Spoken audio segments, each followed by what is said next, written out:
And then what else is important for farmers market managers to know? I would just encourage your vendors to be prepared. Make sure that they're at the first event, that their booth has everything that it needs.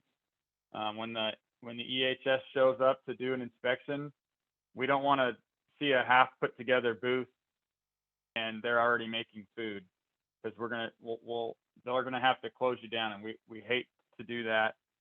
And so market managers, please bring home to your vendors that they need to have their booth completely set up before they start preparing food. So, and that's all I've got. If there's any questions, I saw some in the chat.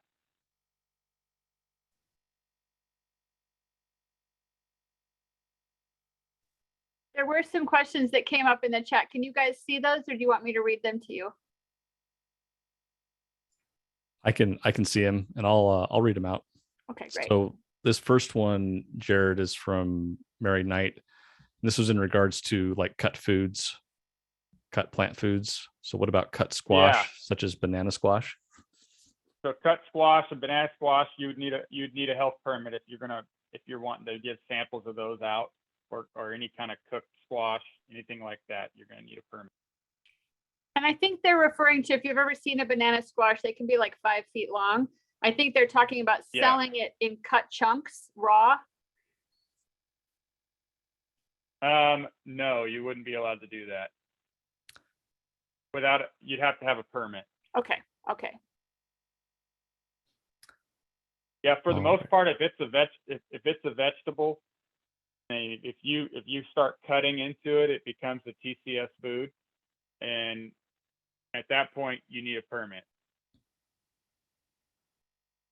So raw and uncut, good. Jared, I do have a quick question.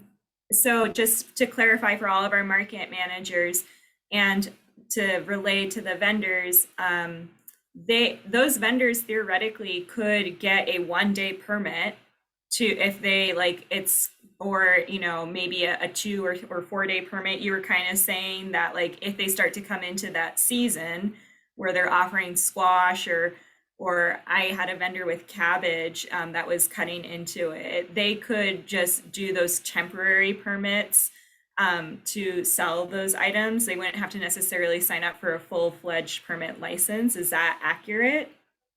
That's accurate. Yeah. If they want to do, operate for a few, like, let's say they have cabbage in for a few weeks, they can do like a 3-day permit and operate for 3 weekends in a row, and that would cover them. And then I forgot to talk about this food establishment video that Matt just had up on the screen. So Matt and I created this temporary food safety video this past summer, and that kind of walks everybody right through all the requirements of a temporary food booth, and it's very educational, and it will also help everybody knowing, what kind of setup is required, what do I need in my booth, and some other helpful tips. So for those that don't know much about temporary food establishments, watch this video and share it with your vendors too.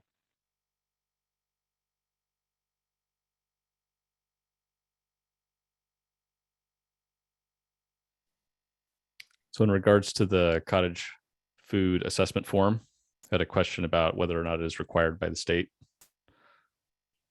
So go ahead, Matt, if you wanted to. I was just going to say that it is not required to be submitted. It is a really good tool, though, if you think that you might be on the fence as to whether or not you fall into that cottage food category. Filling that out can sometimes give you a sense of that, and then interfacing with the public health district and submitting that form. It goes to your local public health district if you're only operating in their jurisdiction.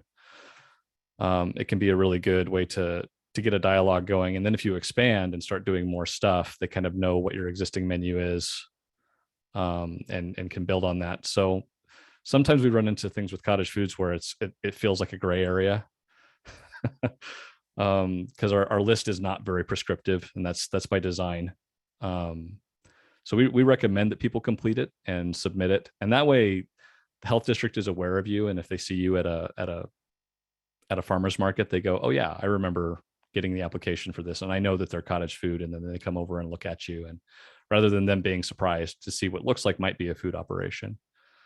If you are running a cottage food operation and you think you're going to be operating in multiple jurisdictions, then you want to send that form to our office. And so that's kind of a general rule of thumb, is that anything that is just a single jurisdiction, if you're only operating in Ada County, you're going to work with Central Health District. If you think you might be working in both Nampa, Caldwell, and Boise and Mountain Home, then it is good to reach out to us, because we kind of bridge the gap between multiple jurisdictions, if you're curious about what that structure is like. And I'll add to that, if you apply for a temporary food permit at Central District Health in Boise, but you know you're gonna do the market in Canyon County as well. Mm-hmm. When you fill out that temporary application in Central District, you're gonna do, let's say, a 3-day permit, because you're gonna operate this week in Ada County and the next week in Canyon County. You'll fill out the application. You'll put both farmers markets on that list. That way, you have documentation. When you go to the other health district, you could show them that your permit is good in both districts. Pay multiple fees, operate in both.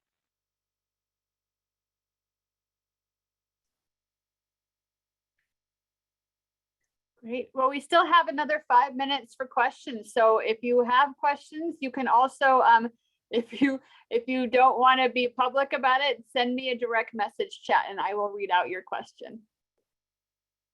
Oh, and you guys, there was another question about zucchini noodles. I'm guessing that would have the same answer as your other 2 answers about cut vegetables. Correct.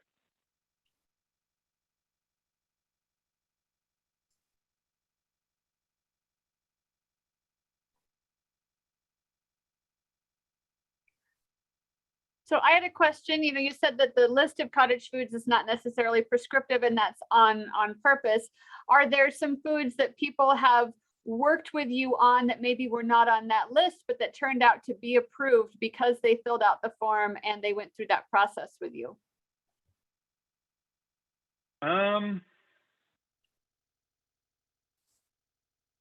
So I don't see a lot of the cottage food forms that come across. Those all primarily go to the health district. So the ones I primarily get are the more questionable ones that come direct from the health district. Some ones that I've had recently are probably lemon bars, the raw cookie dough, and Matt, if you can think of any other random things that we've freeze-dried foods, freeze-dried vegetables and yogurt, all those types of things, they're not allowed. Now, freeze-dried fruit is one of the approved things, but it has to have a natural pH of below 4.6, and that kind of limits the bacterial growth there. That's why those are allowed. But yeah, there are. Go ahead, Matt. Oh, go ahead. I was just going to say, so yeah, with the dried fruit, the answer ends up being kind of, it depends.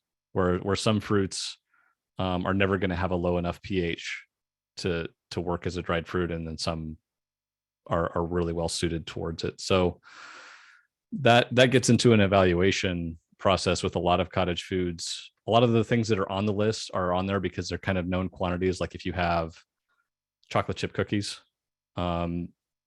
your risk there with salmonella from any eggs in there is getting largely eliminated by having a cook temperature of in excess of 200 degrees Fahrenheit.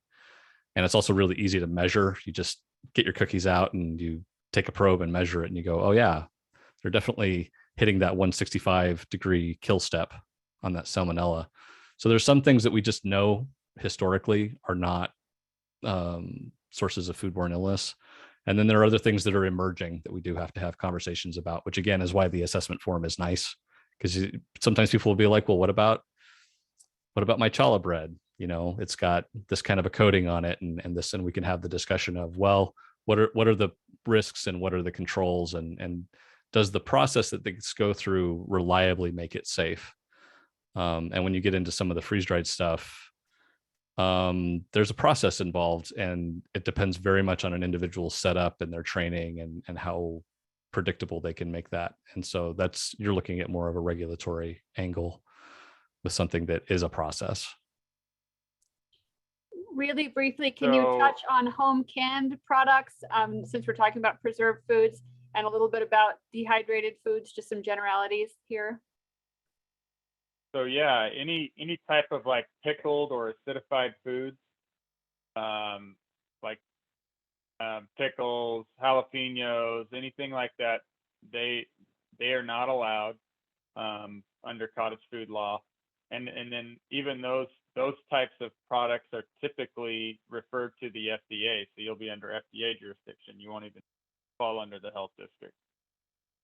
And then peaches, those fruits that have those natural pHs, typically some canned peaches would be allowed.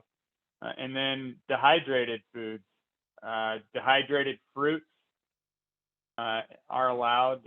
Dehydrated herbs are allowed, but no vegetables, no dried vegetables at all. And vegetables typically have a natural pH above 4.6, and that is why they are not on the approved list. And yes, if they're not allowed under cottage food, you can, depending on what product you're talking about in this question, Amanda, you can make them in a licensed kitchen and sell them at the farmer's market.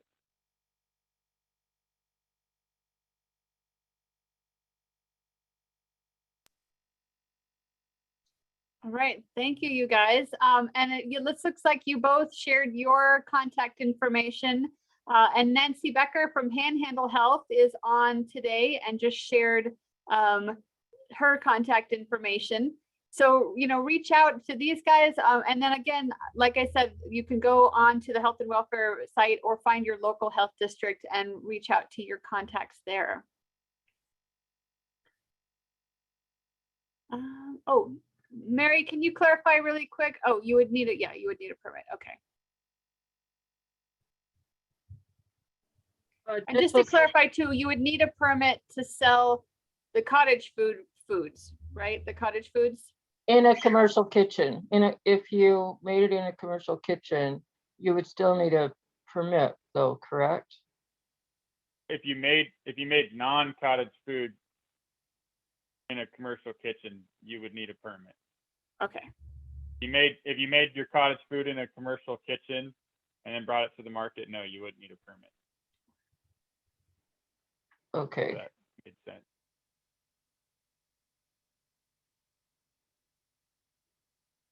Thank you. You're welcome. All right. Well, Matt and Jared, thank you so much. And we really appreciate you sharing that with us today. Thank you. And again, if anybody has any follow-up, please just send us an email or give us a call. We're here to talk and discuss things out. So thank you. And for everyone who's on, you can continue to put your questions in the chat. I could always forward them on, or we can save them and make sure that we get them answered offline too. Yeah, absolutely. Wonderful. All right, guys. Well, we're going to launch right into our next presentation with Laura. And when she's finished, we will have a little break. We'll have a 10-minute break built into the agenda today. So thanks for hanging on there and sticking with us. And so Laura, all you have to do is share screen and get your slides pulled up. All right, great. Thank you so much. So I'm working from home today, and I'm going to stop my video, but I wanted to say hello because I don't have the best bandwidth. So hopefully things will work just fine here.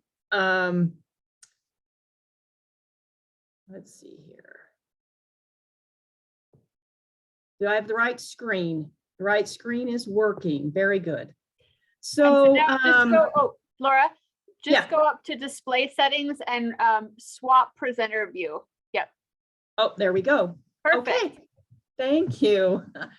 All right, well, this is exciting to be a part of. And, you know, it's been so nice to see the Idaho Farmers Market Association grow and take on some really valuable roles as resources for farmers markets throughout the state. During my brief introduction earlier, I did mention I've been with the Department of Ag for actually 30 years. And we have worked with farmers markets all that time, and they've been very important to us. But you know, it's so difficult.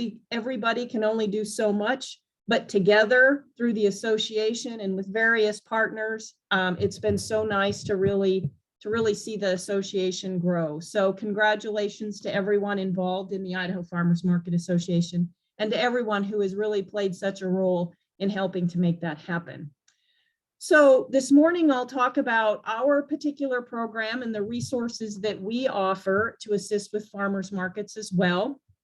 And within the department, Idaho Preferred is our primary domestic campaign. We use the tagline, Live, Eat Local, and our real purpose is to help connect Idaho ag producers with consumers, retailers, and food service to grow their marketplace. And farmers markets, of course, are a critical piece in that farm direct connection with consumers. The program has been in existence for nearly 20 years now. We use the brand to help identify what's local.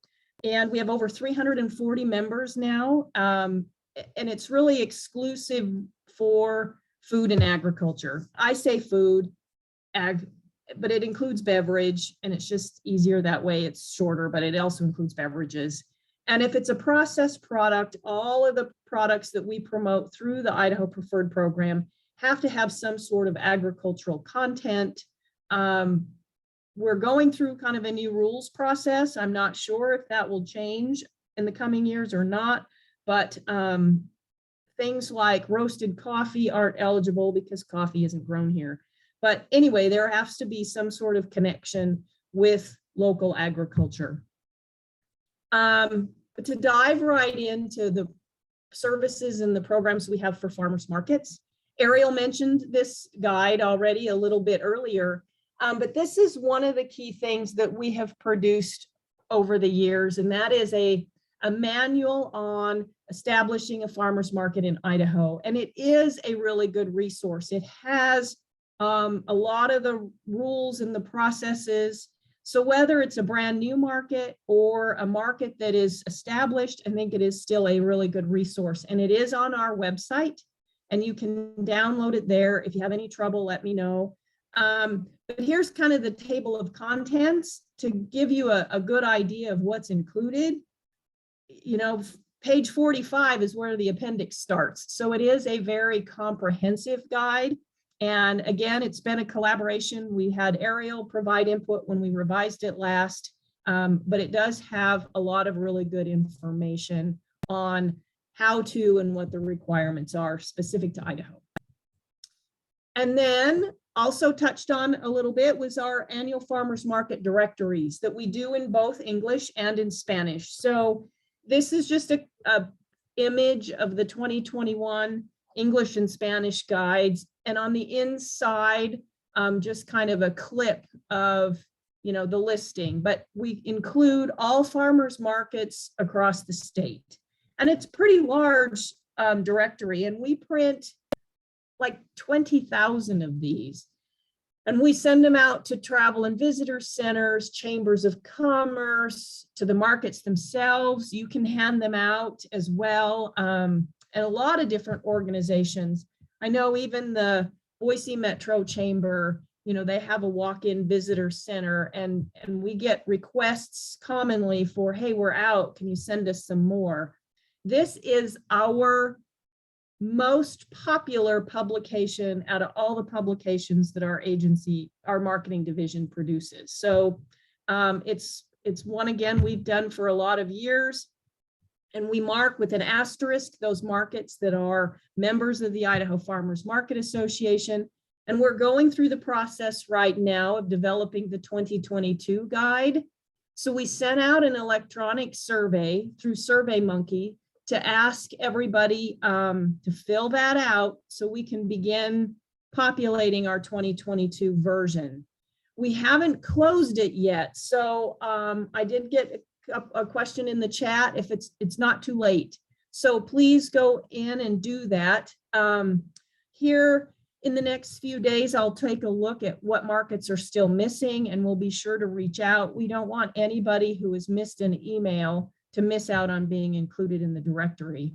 And if you know of any new markets that come up, you may be in your community one of the first to hear about additional markets. So please, please pass the word along so that we can include them as well. And if they don't get in the printed directory, we do have an electronic version and we'll put stuff on our website so we can still get them in, just not in the printed version. And let me see here. Yes, I'll put the link in the chat when I'm all done, so that I'm not as talented at multitasking between this screen and the link. Oh, somebody else already did. Thank you, Ariel. Thanks for putting that in there. Okay. My next slide. So Idaho Farmers Market Week. Ariel, you gave part of my presentation already, so it makes it kind of easy. But for a lot of years now, I was actually unable to figure out how long when we started proclaiming that first week in August as Idaho Farmers Market Week.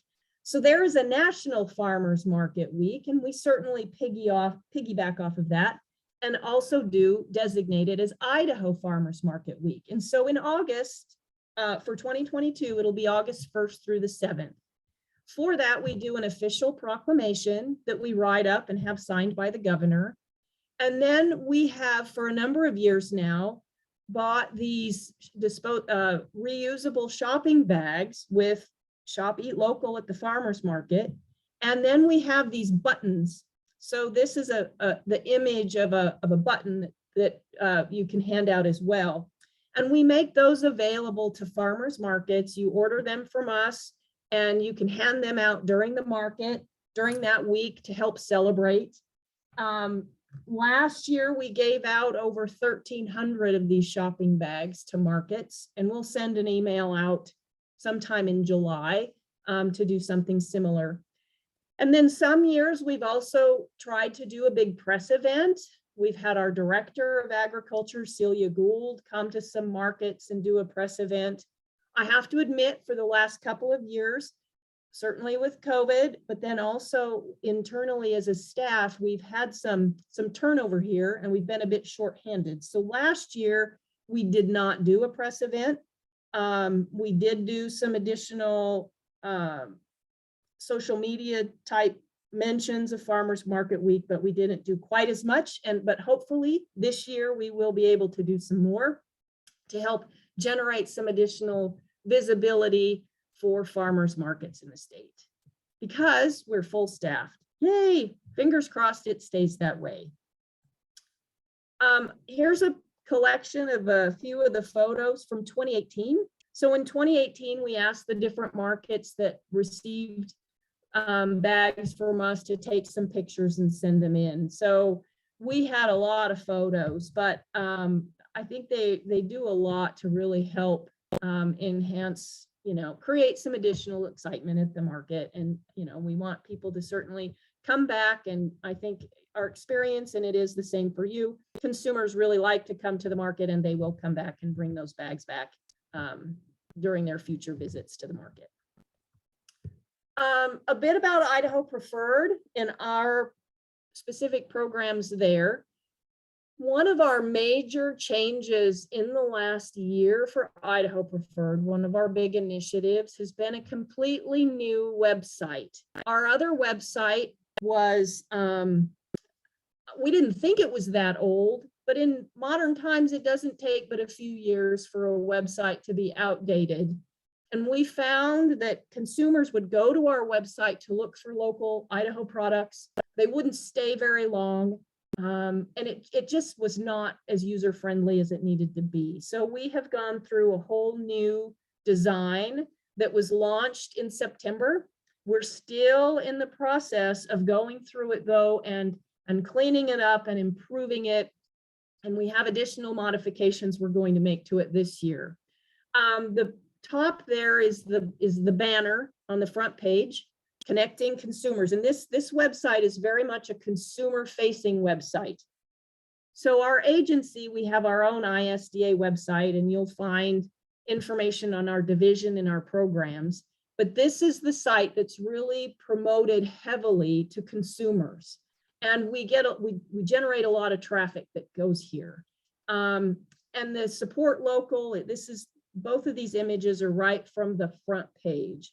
And as you can see, we have 8 places for consumers to go to find local products. And one of them right here is farmers markets. So I have to thank Emmett for pointing out that particular page was had not been completed, and it still isn't. But when you click on the farmers market page, you will get all the markets in Idaho that are listed. Right here is just a sampling. It says 39 results. We know there's more markets. These are the ones that have filled out our 2022 survey so far. And we'll put your logos on there. Then from there, if somebody clicks on, I have Burley as an example, we'll have the location. We will get the map function to where they can click right on there and see it on a map. We can also include a little blurb about the market. If you want to submit anything about the history, the Burley Farmers Market was established in 1998 and whatever you want, we can add that in there too. Then we also include a direct link to your website, any social media. So Facebook, if you have Instagram, we'll include that as well. So we're in the process of still building this out, but these pages should be all revised before the market season starts. Now, this is a bit of a change too. So for Idaho Preferred, if growers pay a participation fee annually, and part of that is because Idaho Preferred is a trademarked logo, and we have to have certain requirements. It can't be too generic, or we can lose our ability to protect it as a trademark. So there are certain product qualifications that a producer must meet in order to use the mark, and they pay. And we charge $50 a year. And if it's a processed product, we charge $100 a year. But we have never charged restaurants, retail, or farmers markets to be members, because you're a vehicle for supporting those farmers themselves. So we have not had a charge. So it's been free, but it's been a bit of a bureaucratic burden. You'd have to fill out a form, and then you'd have to fill it out every year and turn it in. And we want to make things easy and streamlined. So what we have decided is to just include all farmers markets, because it was just a paper process. So no longer is it mandatory to fill out a membership form and submit it. We're all busy. That instead, we'll send out an annual email that says, hey, your membership is being renewed. If you want to opt out, let us know. So you can, hopefully nobody would, but it is possible. But anyway, there's no longer a need to go through that process. So all markets will be here. Furthermore, we had all of these markets in the past listed on our Idaho Department of Ag website. Well, that website, as I kind of touched on earlier, is not a consumer-oriented facing website. It's for people who want to get a nursery license, or it's about our services. And by the time somebody went through the process to get to where the farmers market stuff was, it was essentially kind of buried. And if consumers aren't going to work that hard to try to find it. So it makes so much more sense to load all of our farmers market, the directory, I mean, we had a link before, but now it's going to be built right into our Idaho Preferred website. And that way, as we're doing all of our effort to promote that site and drive consumers there, it'll be right there. So I'm really excited that this is a good enhancement for markets in Idaho, because we have great visibility through this program. So the website is certainly one of our really key programs, but in addition to that, we are quite aggressive in our digital marketing and in social media. And we've really been growing our social media followers, Instagram, Facebook, and even YouTube. So in the last year, we reached over 1.2 million on social media. I'm really excited about that. The staff that we have on the team are fantastic at social media. This is not one of my strengths. I'm familiar with it. I use Facebook for personal stuff, but I am not an expert on the analytics and on creating the content and creating the videos. And our team is, I'm really proud of them. They're really super good at it. So we will, and did even last year to some extent, included Farmers Market Week for sure in our social media campaign. But we want to profile and partner with farmers markets throughout the season. Do more collaborations. We've been doing a lot of collaborations with our other members, but during the season, we would really like to do more with farmers markets. So if you're a market who would really like to pick a date, a time, it doesn't have to all be during Farmers Market Week in August, but if you have a need and would like to partner on some social media promotion, please reach out and let us know, and we'd really like to do that. We find that it has been very, very successful. In addition to that, we've profiled farmers markets in our digital marketing through our consumer newsletters. We do a consumer newsletter a little more than once a month, a lot more during the summer and in the fall when we have more products. And it's not just about fresh seasonal products. We've promoted, other things in the off season, but it's a big focus of it is what's in season. And here's just an example of one of the newsletters that we did last summer, but we'll profile farmers markets here, especially for Farmers Market Week. We are up to over 2,400 consumers that receive this, and we have a really good open rate. And that click-through rate back to our website, I think, is excellent. But again, that's just one of the other tools that we use to help promote producers and help promote markets across the state.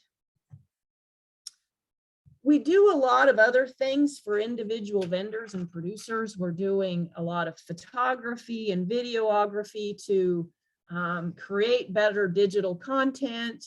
We do a lot of events. Our team next week is going to be in McCall for partnering with the Craft Brewers Association on an event up there, doing a regional meeting at the same time.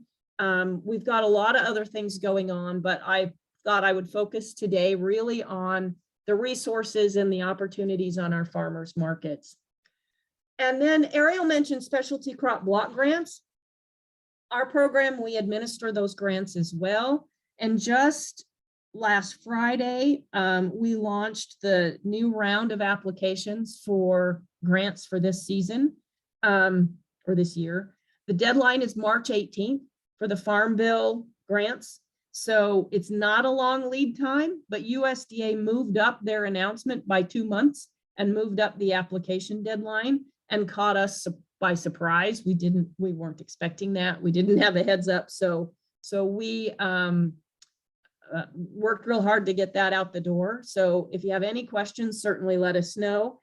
There will be another specialty crop block grant program coming out through HR 133 COVID relief funding. I hope to have that announced to the end of the month, maybe the 1st of March, and that deadline will be May 15th for those applications. They'll be similar but there are some differences. But anyway, check that out. That information is all on our website.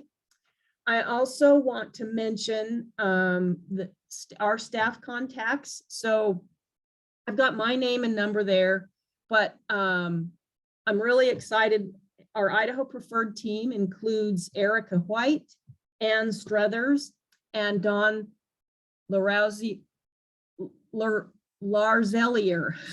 She's our newest team member. Sorry, I haven't actually said that out loud very often. Larzelier. So anyway, I will be happy to put you in touch with any of them. And there's no wrong door. So you can email me and I'll get you to the right place in terms of really being a lot more aggressive at promoting farmers markets in 2022. And I welcome any suggestions from any of you as to what more could we be doing as well to assist markets in Idaho. And with that, I'll just stand for questions. And I guess, oops, I can stop sharing my screen. Ariel, you can have the screen back. Any questions? I looked in the chat. I didn't see anything more there. And Laura, if Sorry you just if I- hit stop share, then I think it will, oh, I can do it. I can do it myself. Oh, Perfect. I saw a new share. Okay, very good. Okay, any questions? I think I was about on time. Oh, I went long. That's all right. We will catch up. We're doing fine.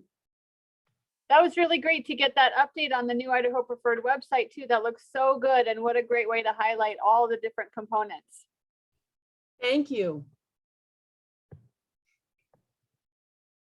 All right, and we put the link in for updating your information for the annual directory. We also put a link in there for those specialty crop block grants for this first round. And like Laura said, there'll be a second round as well of those grants this year. All right, Laura, thank you so much. I think everyone knows how to find you if they have questions offline outside of this training. Excellent. All right. Great.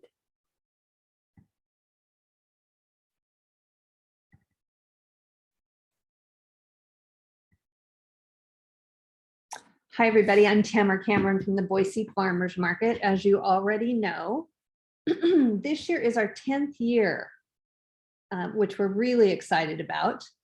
And this presentation really is just hopefully an inspiration for you to think about your farmers market and what you can do to build community in your own farmers market environment. I'm going to be talking a lot about Boise Farmers Market because that's what I know. So I hope that you'll come away from this with inspiration for this season and inspiration for building community at your farmers market in the future. As I said, we're 10 years in. This is our 10th summer. We're so excited about it. We moved to a new location in 2019, and we switched to a drive-through market in 2020 because we couldn't do the walk-through market during the pandemic. And last year we started with the drive-through and then added a walk-through market in May. And then things got complicated over the summer and we ended up with a fenced walk-through market that honestly really wasn't very customer friendly. But you know, we still managed to put $1.5 million back in the pockets of our farmers. This is compared to 1.4 million in 2020. So it's nice to have an increase. And we're getting closer to being back where we were in 2019, which was 1.7 million. At the height of our 2020 season, our drive-through model required 90-ish volunteers each week. And with all the complication last year, I can tell you we could not have been successful either of those years without community buy-in. We have such a great community, and building community for us is really important. So why build farmers market community at your farmers market? You certainly don't have to. You could just gather up some vendors and sit back and watch them sell, and they'll make some money and you'll have a farmers market. What you won't have is loyalty. If you do decide to build community, your market will grow. Your shoppers will become loyal customers, volunteers if you need them, market assistants, marketing assistants. Actually, they're your best marketing tool. local food advocates, and they'll also become donors if you need extra cash. In this presentation, I'm going to talk about how to engage your customers beyond buying food, how to identify strong community partners, and how to create unusual win-win partnerships that work. Whether you organize it or not, your farmer's market has a designed customer experience. Everything that happens at the farmer's market from the time the customer arrives to the moment they use up last week's ingredients and plan to come back this weekend is part of their customer experience. If you're not designing it, it's being designed automatically. What is the ideal customer experience at your market? How do you want your customers to feel? What do you want them to say about your market? Be who you are. If you're a scrappy young market that just started last year, be that. If you're a market that's been around for 50 years, be that. I have a market manager friend who manages 2 different farmers markets on the East Coast. One of the farmers markets is a grocery store. She wants to have everything but toilet paper at that farmer's market. There's very little food to eat on site. They have 1 coffee vendor. The focus is groceries for the week. She runs another market on Wednesday evening, and that farmer's market is all about takeout food. It's about fresh local food that's ready to take home and warm up. Things come in containers that are ready to warm. They have lasagna, they have salads that all they need is dressing. They all have the carrots and all the cucumbers and all the yummy things already in them. And that market really is focused on prepared food that's made from local ingredients that people can take home. You can even get like a 6-pack of cinnamon rolls for your weekend. So those are 2 completely different designed experiences, and they're designed that way on purpose based on who the customer base is.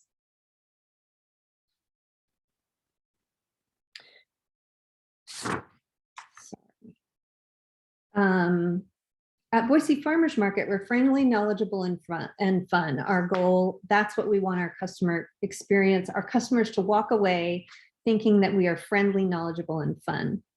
So we're friendly. All of our staff and volunteers wear green aprons so that we're easy to identify. We say hello to people. We greet our vendors in the morning because they're our customers too. We believe that the customer is always right, and we always solve for a positive solution for all parties involved, even if we're arguing about whether or not you can wear a mask. If we don't know the answer, we will find someone who does. We like to reflect the knowledge that's available at our farmers market. And as a group, we have a lot of knowledge. We offer recipes featuring what's available right now. We offer gardening advice in the spring. We encourage our customers to talk to our farmers, ranchers, and vendors and ask questions. Our newsletter also has recipes and offers advice about food prep and talks about what is in season right now. We like to do fun things. We always have a ribbon cutting and an opening day celebration. We do unexpected giveaways. We have purchased seeds from Snake River Seed Co-op and put them in little stamped packets with little sticker that has instructions, and it's just a half a teaspoon of mixed lettuce seeds in the package. And that simple little inexpensive gift really lights up our customers. They absolutely love it. And then we also partner with one of our vendors to do reusable bags. And on one side, it's our logo, and on the other side, it's their logo. And our customers love that also. And they're a really nice, high quality bag that I even have mine and use it regularly. We have a Sprouts Kids Club. So we have a fun activity for kids every week on site. These activities are to teach kids to teach them about healthy eating, increase their knowledge of seasonal food, and also have some fun at the same time. We have buskers or performers at our market, and we do special events. We have in the spring, as I mentioned, we've done gardening opportunities. We've done gardening education opportunities. I'm hoping this year we're going to do goat yoga, which I'm super excited about. And we always do an end of season celebration. And In 2019, we had these fun games that were like carnival games for the kids, and that was really great.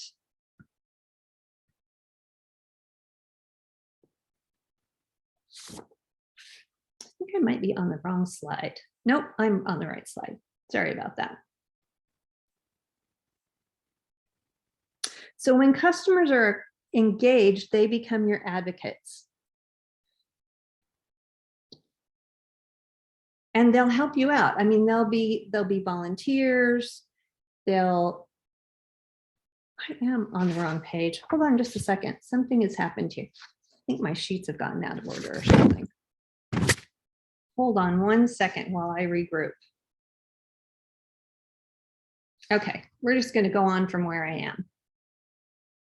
So tools for customer engagement other than purchasing food. On site, we do kids activities. You don't have to do kids activities all the time. The important thing is to be consistent. So if you don't want to do it every week, do it every other week, or just do it once a month. Just be consistent and announce it in advance. One of the things that we did this summer that was actually really fun was we did a tasting with 3 different kinds of unusual vegetables. And kids tried purslane and an orange cherry tomato and kohlrabi. And I really didn't expect the kids to like kohlrabi, but they did. And we sold a lot of kohlrabi that week. It was really fun. We also engage our customers with surveys. We do rapid market assessments. We ask them questions, usually just 3 or 4 questions. You'll get a good sampling of answers if you just ask 3 or 4 really precise questions. And then we use our newsletter as a way to reflect that information back to our customers. That way they know that we use that information and we use it internally, tracking it year after year. When people are not on site, they receive our newsletter, which comes out once a week during the season and every other week during the winter. And we use that newsletter specifically to promote what's at the market, who's at the market, and seasonal eating with recipes and information about our vendors and information about what's available for the weekend. We highlight different items as they become available during the season. And our website is very informative and has all the information that people need in a general sense. And then our newsletter is more specific. We're on social media, on Facebook and Instagram, and we build those audiences with contests and giveaways. And they don't have to be complicated or expensive. We tend to keep it pretty simple.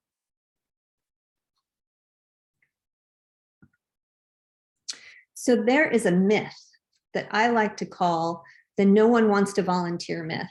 And it absolutely isn't true. If you need volunteers, they are easy to find. We had 90+ volunteers on site every week during 2020 for our drive-through farmers market. And we didn't, they didn't just show up at the door. We partnered with City of Good because they had a group of volunteers that needed something to do, and we had something for them to do. So I highly recommend, if you need volunteers, that you reach out to the civic groups in your community and to the other groups in your community, such as the Young Professionals Group or your Lions Club. Our Lions Club actually staffs our Sprouts Kids Club every weekend. You've got Rotary, church groups. There are all kinds of groups in your area that would be happy to provide volunteers when you need them. One of the cool kids groups in Boise are the Tree Fort volunteers. And Tree Fort only lasts 1 week, and then all those people need something else to do the rest of the summer. So think about the groups in your area and how you can better reach out to them to get volunteers. And then how do you keep your volunteers? You praise them, praise them, praise them. You tell them thank you all the time. You give them any insider info that you can before the rest of the public gets it. Even if that's just that asparagus is going to be available this weekend, and you give them an extra 10 minutes to run over and buy theirs before the market opens. Use good communication. Let them know what's expected of them, exactly what they'll be doing on site. where the location is, even including a map. Good communication is key with your volunteers, and always provide snacks, because we all need snacks all the time. So here's some food for thought. I want you to think specifically about your farmer's market. What are 3 words that describe your market? And how do you use those words to foster community? What 2 things could you do to foster better customer engagement this season? And which one of those is easiest? I'm going to give you a minute to write.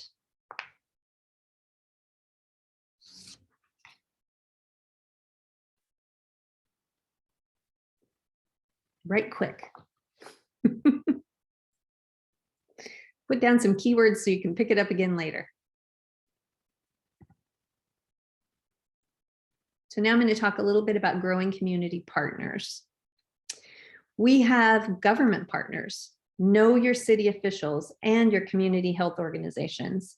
Know the people there. Invite your governor to come to the opening of your farmers market.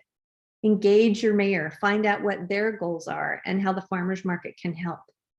Know your county highway district, your alcohol and beverage control folks. They are all your allies. Government officials are your friends and your advocates. They'll help you achieve your goals. Don't complain about them. Word gets around. Thank them often. Don't let your vendors get away with complaining about them either. Remind them that it is the local health district that sets the standard for food safety in your community. Who wants that job? Not me.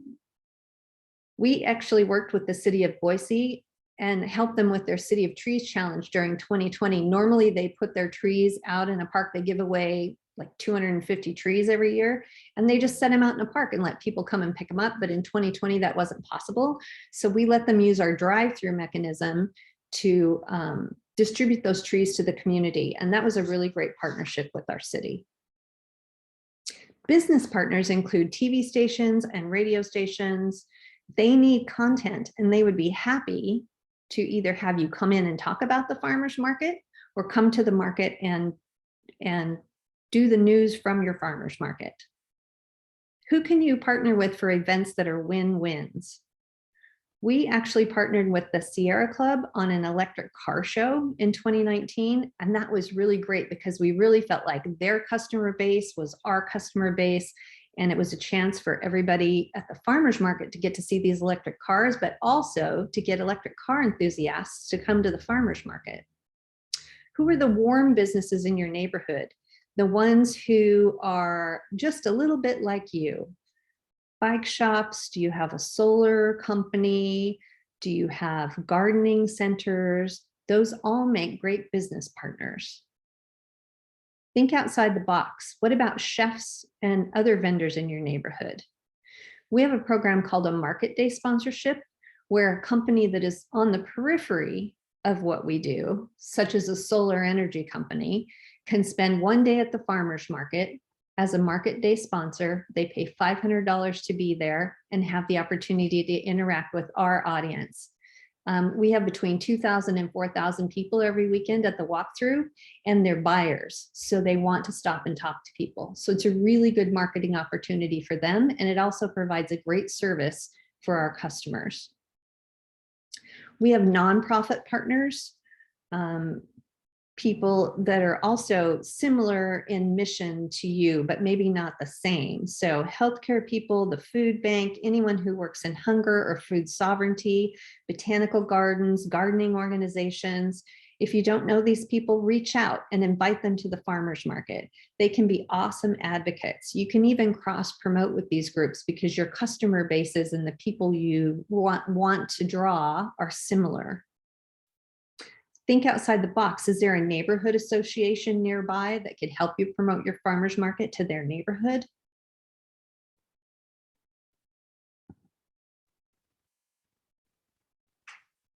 Cultivating relationships is like cultivating carrot seed.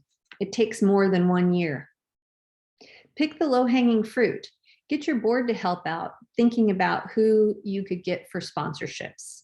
What businesses in your area might be interested.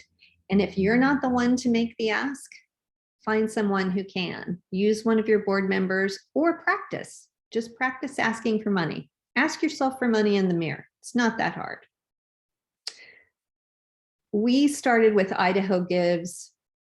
So Idaho Gives is an opportunity for everybody. You have to be a nonprofit or you have to have a nonprofit partner. We have a nonprofit partner through the Treasure Valley. For the Treasure Valley Food Coalition is our nonprofit partner, our 501c3. We're a 501c6, which I think most farmers markets are, but not all. When we started with Idaho Gives, the first year I did it all myself. I threw up a website. I found out about it literally 2 weeks before it started. So I paid for it, updated the website, did a little promotion through our newsletter and social media, and we made like $1,500. And we have progressed over, this will be our 5th year with Idaho Gives. And last year, my board got involved. They helped promote on social media. They helped solicit donations from their friends. And we had a much wider reach, and we made like $24,000. It was a really great event. It was a really great fundraiser for us. And those things make the difference for our nonprofit programs, which are the Sprouts Kids Club and our mobile market unit. So that's really awesome. So you just have to start, and it builds over time. Even these relationships where you might have a group come and be at the farmer's market and provide some sort of class. And then in 2 years, you might go back to them and say, hey, you know what, we'd really like for you to sponsor. We'd love to put your logo on our season poster. So these things build up over time. Work on your low-hanging fruit and then harvest the other ones when they're ready. So who are your community partners? What 2 businesses could you bring into the fold this year that would be different than who you already work with? And what community partnerships can you enhance this season?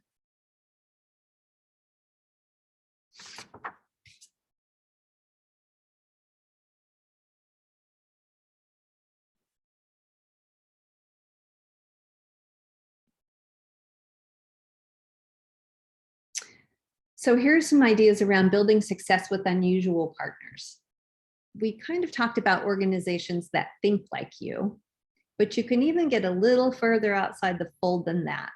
So I mentioned the Sierra Club.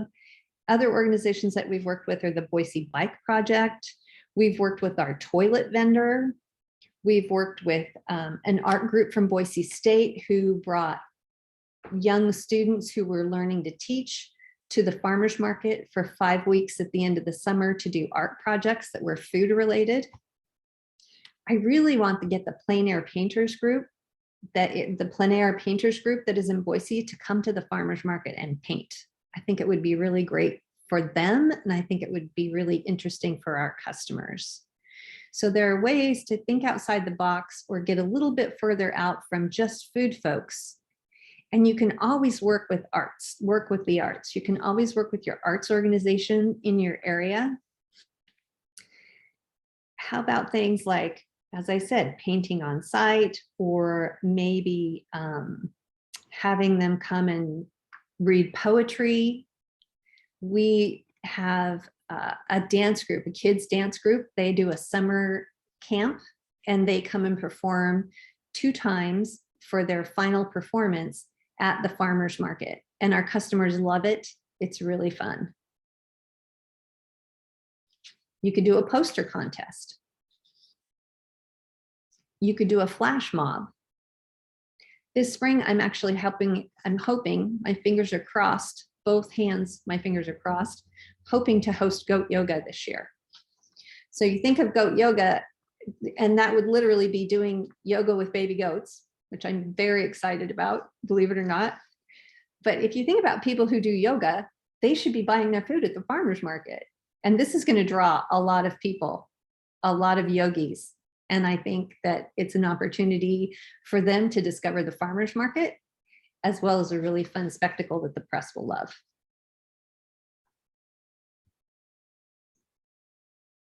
So last thoughts. So mission slip and how to avoid it. The Boise Farmers Market provides a vibrant marketplace for our farmers and ranchers to sell their goods. That's our mission. And sometimes people that we work with, our friends, want us to do other things at the farmers market. They want to bring a petition to have people sign to promote their cause. We don't allow that. We consider that mission slip.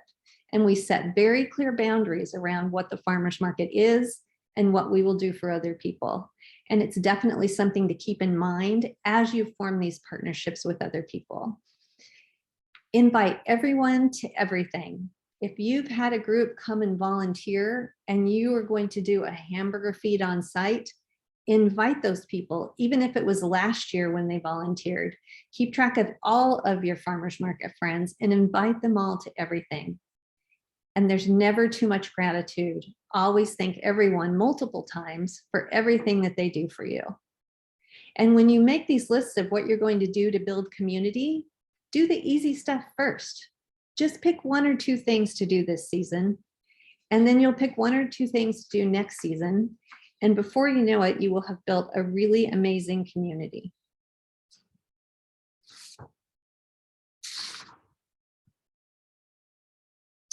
Thank you so much to the Washington State Farmers and Market Association for putting on this boot camp, and to Ariel for giving me this opportunity.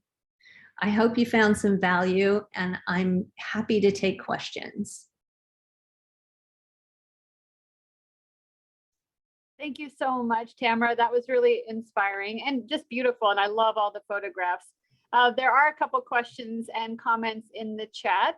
If you can see them, go ahead and read them out and answer them, or I can do it for you. I can see them. Sorry, I'm reading through. Yes, goat yoga, yay. Thanks, Amanda. I love what you've done. I love poster artwork submissions, is so smart. And definitely, I want to get a flash mob. I want my opera company, my ballet company to both do flash mobs at the farmers market, and maybe even our Philharmonic.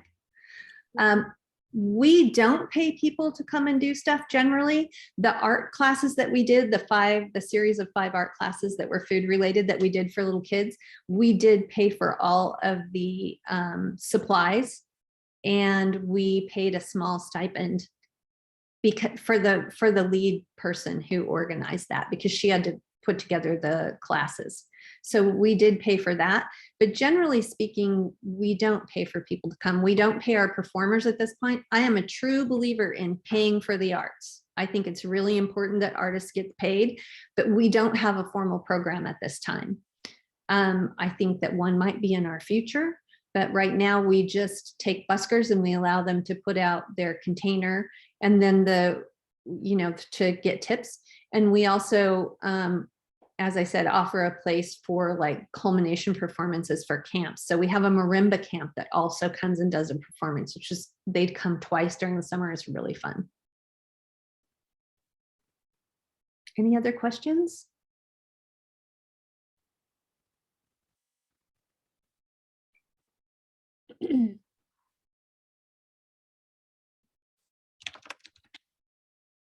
What's goat yoga?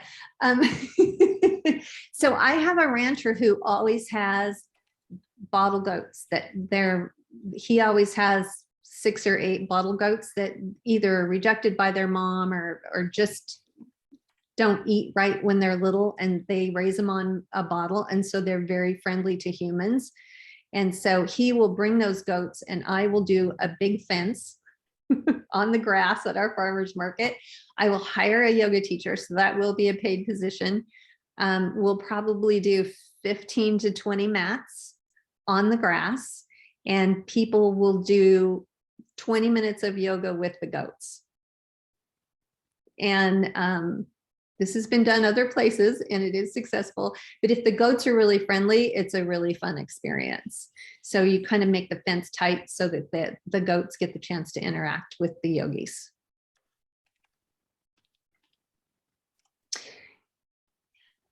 I do not make my buskers sign up through the Idaho State Tax Commission. Is that something they're supposed to do?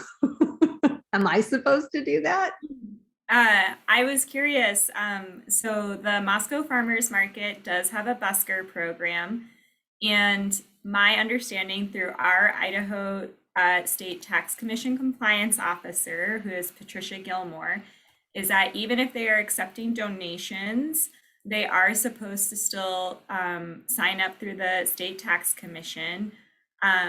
It doesn't cost them anything. They just simply say, I'm only taking donations, and they're in the clear as far as like, if someone from the Idaho State Tax Commission were to come and visit. The other thing is if they are making any like CD sales where they might put out a CD that says suggested price of $5, that becomes a taxable sale, in which case, so I have worked really hard to work with our tax compliance officer to really understand the ins and outs. And they're really pushing things online. So if anyone on this call wants to see the guide we have put together for our market, I've done screenshots step by step. I'm happy to share that with folks.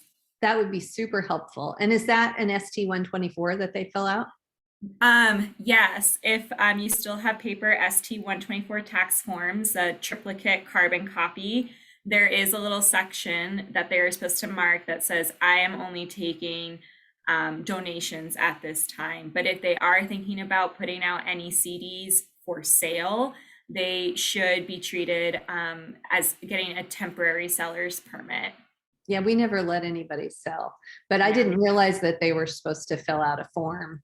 I think it's a formality more than anything, but if people are looking to cover their butts, it's definitely something I recommend. Thank you. And if you'd share your step-by-step, that would be very helpful. I don't let people just wander on. They have to check with me and organize in advance, just because of the nature of our market, because I do have people and I do keep a calendar, and I don't want someone who's organized to be there to come and find out there's already 2 musicians. That would be a bummer. So it is an organized program, but not with the tax commission. Thank you.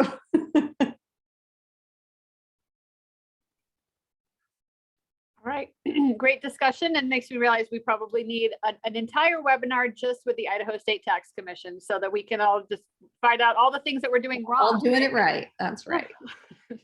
Thank you, Ariel. Thank you so much, Tamara.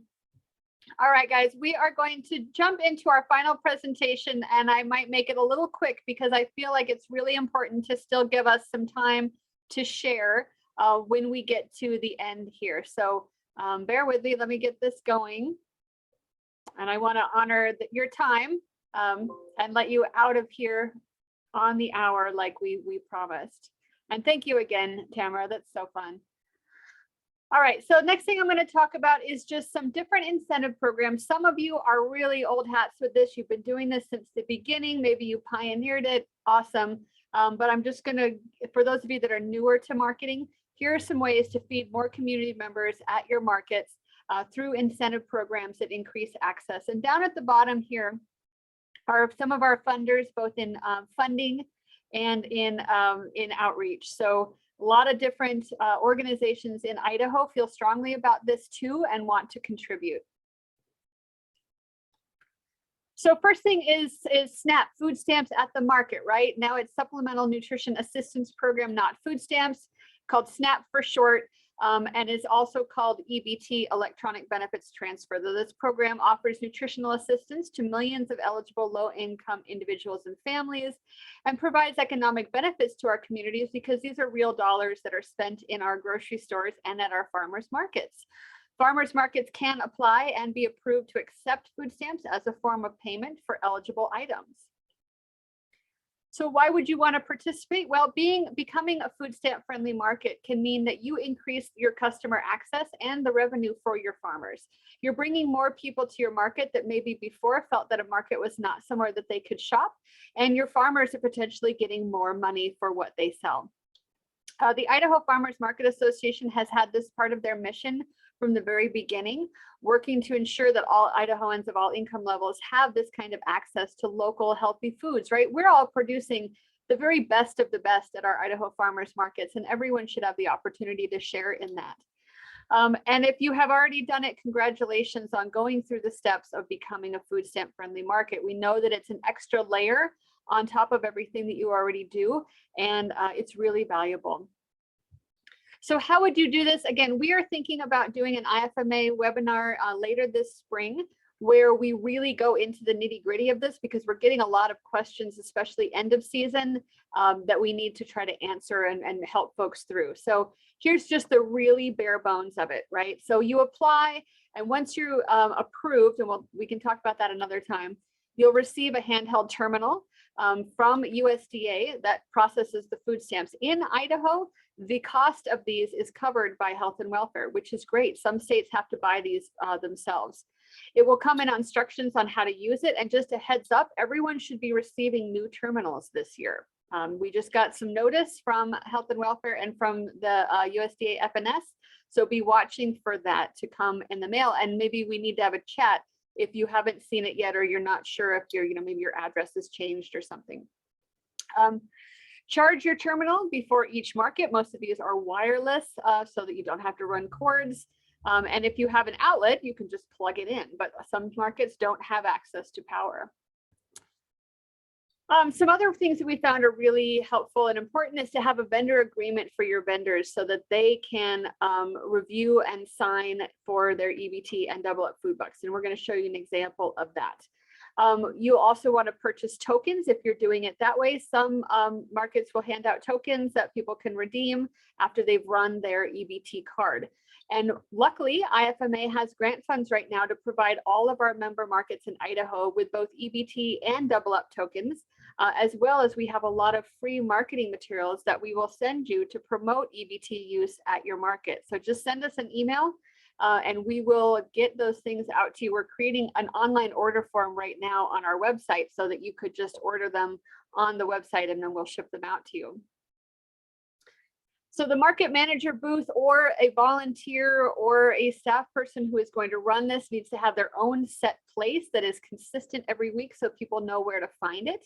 And this is the processing table where they would swipe their cards and receive their tokens and then take those out and go spend them. And again, we're offering signage, we're offering sandwich boards that we will send you free of charge so that you can make this very clear to your customers. And how do you reimburse your vendors? Well, there's a lot of different ways that you might want to do this. And again, that's going to be up to you to decide how you want to proceed. We can talk to you about some of the different ways that markets do this, but generally it's either one of two ways. Typically, the end of the market day, the vendors come to your market booth with those tokens and you reimburse them with cash. And then that means though that you do have to have some money ahead of time before the first week that you start this, because then it'll get reimbursed. The other way to do it is to reimburse your vendors every 2 weeks or months on a recurring cycle. This may be less incentive for the vendors because they have to wait for that profit. It's probably better to do it end of each market day. But if your market is so small that you don't have a bank account and you don't have ready cash, then that's probably not something you're going to be able to do. But it is okay to do this, after the fact. However, you need choose to reimburse your vendors, though, the vendor needs to complete a receipt of sorts so you can reconcile your cash and check. And we've got examples of that too. And like I said, I think we're planning a full webinar just on this process. Here's an example of a vendor receipt, right? It's pretty simple, just the name of the market, how many tokens they received, their name, the date, their signature, just so that you have a paper trail of what was redeemed. And then this is also a really important information that you're going to need to report your use and to reconcile money in versus tokens out. The other thing you'll need to do is have a customer record sheet. So this is when you're running those EBT transactions, when the client comes to your booth, they must complete this record sheet with information. It's not confidential information. You're not taking down personal information of them. You're just writing down the last 5 digits of the card number and how much they took out. And if they're new to your market, and you can use the same log sheets, until it's full, just make sure that you change the date. And this just, again, helps to paper trail the transactions and the fact that it's happening. This is a sample also of the customer record sheet that you can use. Very simple, right? Just how many customers were there. You could add in some of these other things here, and this just helps you with record keeping and reporting.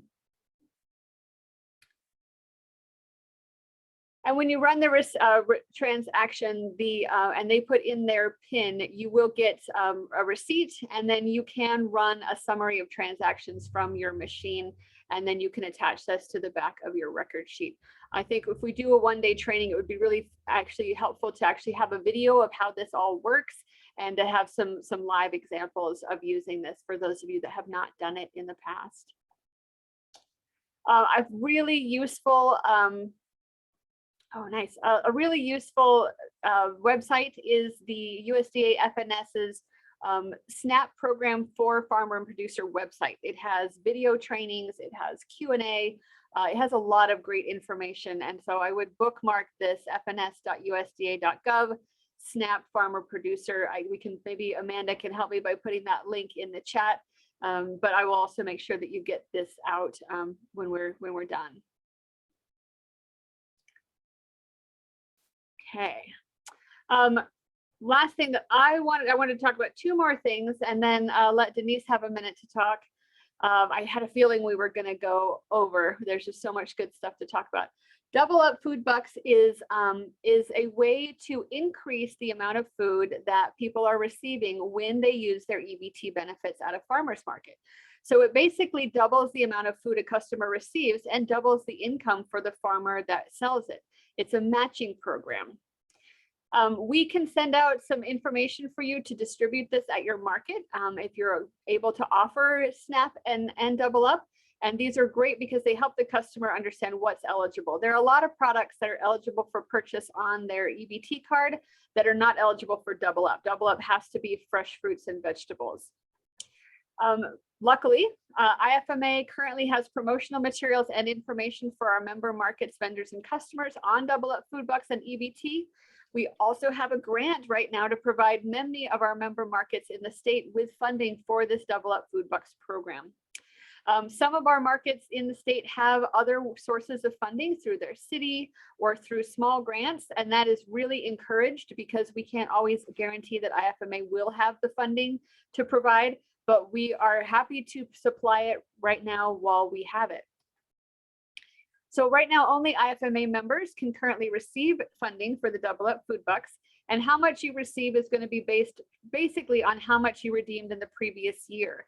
And as our funding allows, we will send you half of what you redeemed at the beginning of the market season at this next market season, and then you can request more as the season progresses. And we'll know probably in another month or so what our total pool of money will be to offer for Double Up Food Bucks.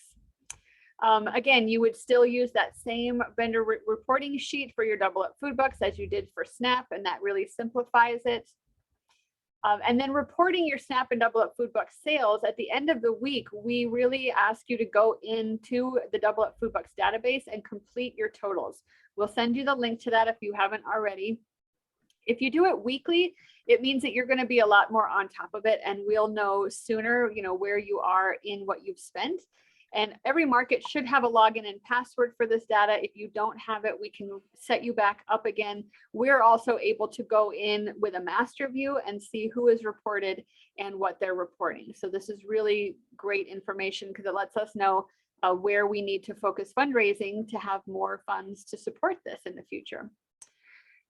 Something else very exciting that happened this year was the piloting of a senior market program. So we have applied several times unsuccessfully to receive federal funds for this program, but in 2021, IFMA, through the work of Denise Dixon, a community task force in Caldwell and the Caldwell Farm to Fork Market, teamed up to pilot a senior market box program, and where it issued vouchers to all seniors who signed up.